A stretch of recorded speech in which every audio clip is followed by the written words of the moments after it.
Hello and all, welcome you are. You are watching movie review with Nisha.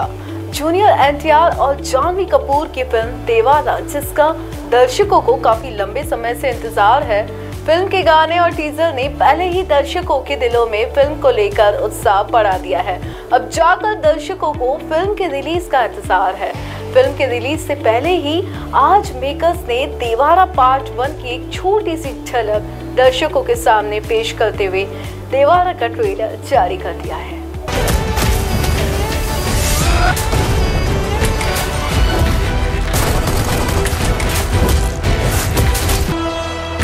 समुद्र को लाल करने वाले हमारे देवारा की कहानी आदमी में जीने का जज्बा होना चाहिए, इसे दर्शाती है। जूनियर एनटीआर की फिल्म देवारा को 2 भागों में बांटा गया है, जिसका पहला पार्ट यानी कि देवारा पार्ट 1 इस साल दशहरे के अवसर पर यानी 10 अक्टूबर को रिलीज होने वाली थी, लेकिन धर्मा प्रोडक्शन ने देवारा के रिलीज डेट पार्ट 1 को अभी पर्दा हटा दिया है और दशहरा पर आलिया भट्ट की फिल्म जिगरा रिलीज होगी। तो वहीं जूनियर एनटीआर की देवारा 27 सितंबर को रिलीज होने वाली है। तो वहीं देवारा का निर्देशन कोराटाला शिवा कर रहे हैं। रिपोर्ट्स की माने तो जूनियर एनटीआर और जानवी कपूर की फिल्म देवारा की कहानी वास्तविक घटनाओं पर आधारित है। फिल्म में दलितों के साथ हुई क्रूरता और नरसंहार को दर्शाया गया है। इसके साथ ही इसमें कराचेंदू त्रासदी भी दिखाई जाएगी। 1985 में एपी के करमचेंदू गांव में ऊंची जातियों ने कई दलितों की हत्या कर दी थी। फिल्म में जूनियर एनटीआर डबल रोल में है। बेटे और बाप के जहां देवारा को किसी का डर नहीं, वहीं बेटा एकदम डरपोक। सब सोचते हैं अब कैसे लड़ेगा देवारा का बेटा सैफ अली खान से। फिल्म की पूरी कहानी देखने के लिए फिल्म के रिलीज का करें इंतजार। So goodbye. राष्ट्रीय पोषण उपक्रम राबवण्यात देशात महाराष्ट्र अव्वल क्रमांकावर आलाय। या कार्यक्रमांतर्गत महिला व बालकांच्या आहाराच्या संदर्भात गैरसमज दूर करण्याचा प्रयत्न केला गेला।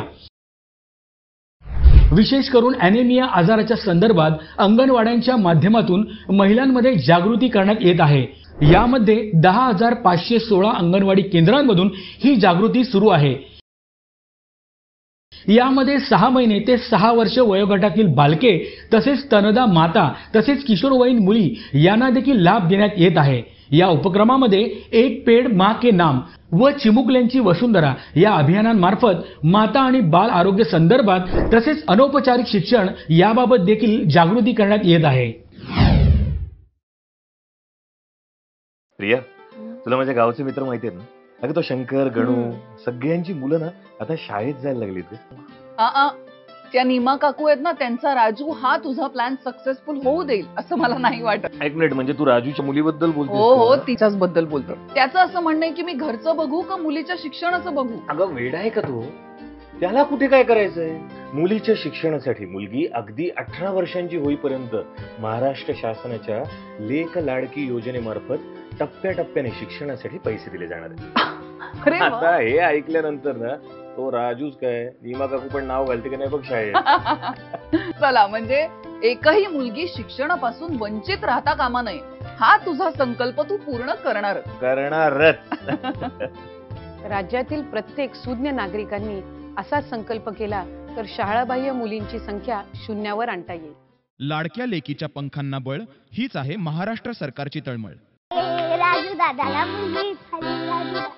मी तुला बोलले होते ना मुलगी होणार म्हणून। तू बोलली होती बर का। आता मी तुला 5,000 रुपये देणार आहे।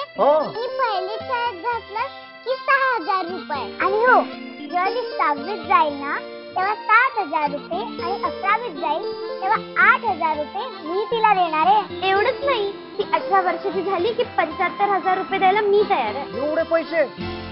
आता तुम्ही सगळे मिळून माझी चेष्टा करताय ना?